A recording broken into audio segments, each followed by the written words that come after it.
안녕하세요. 시내가 책방입니다. 저는 책방지기 한 걸음씩입니다. 오늘은 지난 시간에 이어 칼 필레머의 내가 알고 있는 걸 당신도 알게 된다면 네, 두 번째 시간으로 5장부터 에필로그까지 정리해 드리도록 하겠습니다. 5장 하강의 미학, 지는 해를 즐기는 법.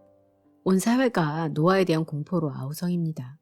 지난 20년간 여론조사 결과를 보아도 대부분의 사람들은 나이 드는 것에 부정적인 태도를 보입니다. 심리학자 토드 넬슨 박사는 대부분의 젊은이들이 나이 든 사람에게 관대하지 않으며 노골적으로 부정적인 태도를 드러내는 경우도 허다하다고 얘기합니다. 역설적인 것은 젊은 사람들이 자신들에게 상처로 고스란히 돌아올 편견을 퍼뜨린다는 것입니다. 마치 자신들은 나이가 먹지 않을 것처럼 말이죠. 그러나 인생에서 만난 현자들은 노인과 노화에 대한 관념, 즉 우리의 미래이기도 한 70대 이후의 삶에 대한 우리의 고정관념을 완전히 뒤엎어놓고 있습니다. 누구나 나이 먹기를 두려워합니다. 그 두려움을 억누르기라도 하듯 노인들을 멀리하거나 차별하지만 그것은 위험합니다.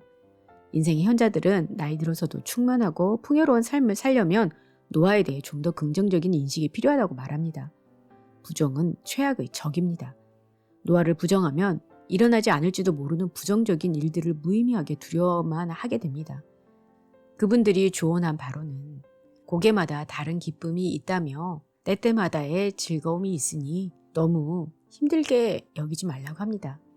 그러면서 받아들이고 싸우지 말고 나이 먹는 것은 하나의 태도이자 과정이다. 지금 삶이 긍정적이고 즐거우며 목적이 있다면 앞으로도 잘 살 수 있다. 라고 이야기하고 있습니다.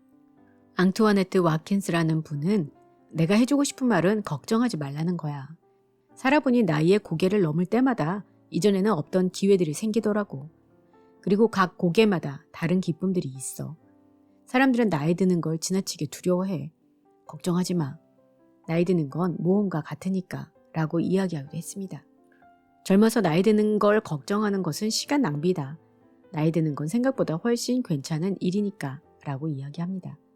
그러면서 젊을 때 100년 쓸 몸을 만들라고 얘기합니다.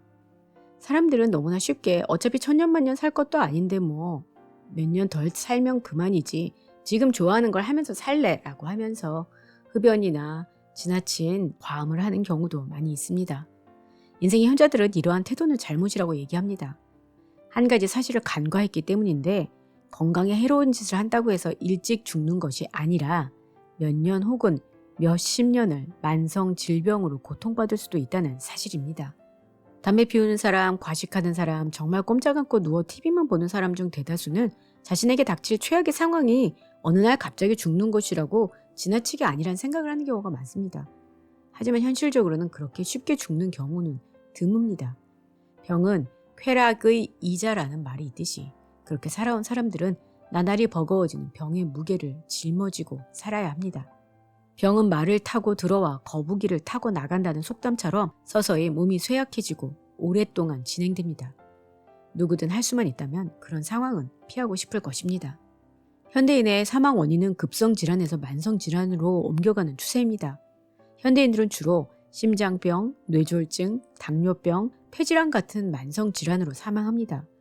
이러한 만성질환들은 두 가지 공통점이 있습니다. 먼저 폐렴 같은 병은 몇 년 혹은 몇십 년을 갑니다. 그래서 이런 병들을 만성질환이라고 부르는 것입니다.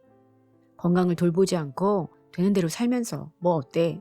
누구나 언젠가는 다 죽어 하는 것은 비겁합니다. 과식하고 운동을 게을리하고 담배를 피우며 살다가 때가 되면 편안하게 세상을 떠난다고 어떻게 장담할 수 있겠습니까? 언제 죽을지는 선택할 수 없지만 몇십 년이라는 시간을 건강하게 살다 떠날지 끔찍한 육체의 고통을 이고 하염없이 고통받다가 떠날 것인지는 선택할 수 있습니다. 그리고는 죽음에 대해서 너무 두려워하지 말라고 이야기하고 있습니다. 아직 오지도 않은 죽음을 미리 걱정하지 말라고 얘기하며 죽음을 걱정하느라 불안해하며 시간을 낭비하지 말고 대신 그저 삶의 마지막 순간에 대비해 계획을 잘 세워두라고 얘기합니다. 또한 관계의 끈을 놓지 말라고 합니다. 중년 이후에 찾아올 사회적 고립에 대해 진지하게 생각하고 중년에 접어들면 의식적으로 새로운 기회와 새로운 인간관계를 만들어 유지하려고 노력해야 한다고 조언합니다. 그리고 실질적으로 노후의 거처를 미리 계획해 두라고 합니다. 주변 노인들이 노인 거주 시설에 막연한 두려움과 편견을 갖고 있다면 방치하지 말고 삶의 제약을 받는 것이 아니라 오히려 더 나은 삶을 살 수 있는 새로운 기회가 될 수 있다고 이야기하고 있습니다. 나이와 싸우지 말고 노화 과정을 받아들이고 변화하는 신체 능력과 상황에 맞춰 적응하라고 이야기하고 있습니다. 인생의 현자들은 포기를 모릅니다. 그들은 달콤한 광고 문구나 값비싼 의학 기술에 기대어 노화를 막으려고 양간힘을 쓰지도 않습니다. 그저 달리고 산을 오르고 인정하고 적응합니다. 그렇게 절망이 아닌 만족의 삶을 향해 나아갑니다. 뒤에 오는 이들에게 훌륭한 이정표가 될 자취를 남기면서 말이죠. 6장 후회 없는 삶, 그랬어야 하는 데에서 벗어나는 법. 이 장에서는 후회할 일을 만들지 않기 위한 5가지 조언을 이야기하는데요. 후회는 매우 고통스러운 경험입니다. 그렇기에 후회할 일은 하지 말자는 말은 꽤 설득력이 있습니다. 이 장에서 제시한 5가지 조언은 장기적으로 후회할 일을 만들지 않을 수 있는 검증된 것들입니다. 젊은 사람들에게 어떤 충고를 해주겠냐는 질문에 많은 인생의 현자들이 이런 대답을 해주었습니다. 문제를 일으키지 마라. 인생의 현자들이 강조한 정직함, 삶의 중대한 결정들을 신중하게 생각하란 같은 삶의 지침들은 함정에서 벗어날 수 있도록 우리를 이끌어줍니다. 후회를 줄이는 5가지 조언을 정리하면 첫 번째는 정직하라. 훗날 당신이 가장 후회하게 될 일은 바로 크건 작건 정직하지 못했던 행동들입니다. 공명정대하지 못했던 사람들은 훗날 크게 후회하고 고통스러워하는 경우가 대부분이기 때문입니다. 다음은 기회가 묻거든 네라고 대답하라. 새로운 기회나 도전할 일이 생겼을 때 긍정적으로 받아들이면 그렇지 않은 경우보다 훨씬 후회가 적습니다. 더 많이 여행하라고도 이야기합니다. 할 수 있는 한 필요하다면 다른 일을 포기하더라도 여행을 많이 다녀라.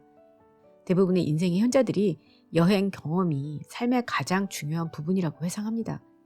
그리고 더 많이 여행하지 못한 것을 후회합니다. 그리고 배우자를 고를 때는 신중 또 신중하라고 합니다. 중요한 것은 빠른 결정이 아니라 충분히 시간을 두고 미래의 배우자를 알아가야 하며 남은 평생을 함께 할 수 있는지를 살펴본 후에 결정하라고 조언합니다. 또 하고 싶은 말이 있다면 바로 지금 하라고 얘기합니다. 결국 그렇게 될 수도 있었는데 라면 슬픈 말로 끝나는 경우가 많은데 이승을 못 떠난 많은 영혼들이 영매를 통해 못다한 이야기를 전하는 드라마 고스트 스위퍼러는 그저 드라마일 뿐 마음 깊숙한 곳에 있는 진심을 나눌 수 있는 유일한 순간은 그 사람이 살아있을 때 뿐이라고 이야기합니다. 7장 행복은 선택일 뿐 나머지 인생을 헤아리는 법. 인생이 현자처럼 살기 위한 5가지 조언이 있습니다. 인생이 현자들처럼 평온하고 행복에 넘치는 인생을 살아가려면 어떤 마음가짐이 필요한 것일까요? 역사적으로 굵직한 사건들을 직접 경험했고 오랜 세월 여러 가지 어려움과 장애물을 넘어온 인생의 현자들에게는 삶을 바라보는 그들만의 시각과 중요하게 여기는 가치가 있습니다. 그들이 들려주는 조언에 귀를 기울이면 삶을 행복하게 머물 수 있는 생각과 핵심적인 가치들을 만날 수 있습니다. 그들은 시간은 삶의 본질이다. 삶이 아주 짧은 것처럼 살라고 이야기했습니다. 정말 짧기 때문이라고 하네요. 요점은 삶이 짧다는 사실에 우울해하라는 말이 아니라 맞춰 살라는 것입니다. 중요한 일들을 지금 당장 하라고 이야기하고 있습니다. 행복은 조건이 아니라 선택이라며 행복은 완벽하게 준비된 환경에서 만들어지는 것이 아니라 어떤 어려움이나 고통이 삶을 뒤흔들 때도 행복한 삶을 의식적으로 선택해 나가야 한다고 이야기합니다. 걱정은 시간을 독살한다며 걱정을 그만하고 최소한 줄이기라도 하면서 귀중한 삶을 걱정이 어마어마하게 낭비하게 만든다고 합니다. 그러면서 오늘 하루에만 집중하라고 합니다. 삶을 충만하게 만들고 싶다면 작게 생각하고 단순한 일상의 즐거움에 적응하고 그것을 음미하는 법을 배우라고 이야기합니다. 그리고 믿음을 가지라고 얘기합니다. 믿음이 있는 삶은 행복하다. 그리고 종교단체에 소속되어 있으면 삶의 위기를 만났을 때 그 단체만이 줄 수 있는 위로를 얻을 수 있다 라고 이야기를 하고 있습니다. 8장 당신의 삶에서 가장 중요한 것은 무엇입니까? 이 연구를 하면서 저자는 비록 짧은 시간이었지만 수많은 타인의 삶 속으로 들어가 보는 특별한 경험을 했습니다. 그리고 그들에게 가장 근본적이고 깊숙한 존재론적 질문을 했습니다. 삶을 통해 당신이 얻은 가장 분명한 해답들은 무엇입니까? 살면서 지키려고 한 가장 중요한 가치나 원칙들은 무엇입니까? 죽음에 대해 많이 생각하십니까? 그렇다면 어떤 느낌입니까? 결혼, 직업, 양육, 건강, 영적인 삶 등에 관해 젊은 사람들에게 해주고 싶은 충고는 무엇입니까? 라고 물었을 때 놀랍게도 1000명 이상의 노인들이 이 질문에 응했고 기꺼이 마음을 열고 진심을 다해 대답을 해주었습니다. 그들은 자신들의 지혜가 덜어는 엄청난 대가를 치르고 얻은 교훈이 젊은 사람들에게 도움이 될지도 모른다는 사실에 매우 뿌듯해했습니다. 우리가 인생의 현자들에게 지혜와 조언을 구하지 않는 한 가지 이유는 그들을 자주 만날 수 없기 때문입니다. 요즘에는 다양한 세대가 한 집에 살거나 친척들이 가까운 곳에 모여 사는 경우는 드뭅니다. 대다수의 노인들은 혼자 살고 자녀들은 지리적으로 멀리 떨어져 있는 편입니다. 연구에 의하면 사람들이 친구를 맺는 나이 차이는 거의 10살 내외이며 그 중에서도 대다수는 5살 내외의 사람들과 친구가 됩니다. 다른 인종과 친구가 되는 경우는 흔해도 20년 이상 나이 차가 나는 사람과 친구가 되는 경우는 드뭅니다. 나이의 장벽을 무너뜨리기 위한 첫 번째 단계는 서로 대화를 하는 것입니다. 그리고 대화를 풀어나가는데 가장 좋은 방법은 들려줄 이야기가 많은 사람들에게 물어보는 것이라고 이야기하고 있습니다.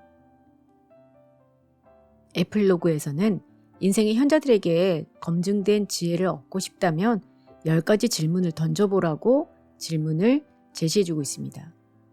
1. 평생을 살아오면서 얻은 가장 중요한 교훈은 무엇입니까? 2.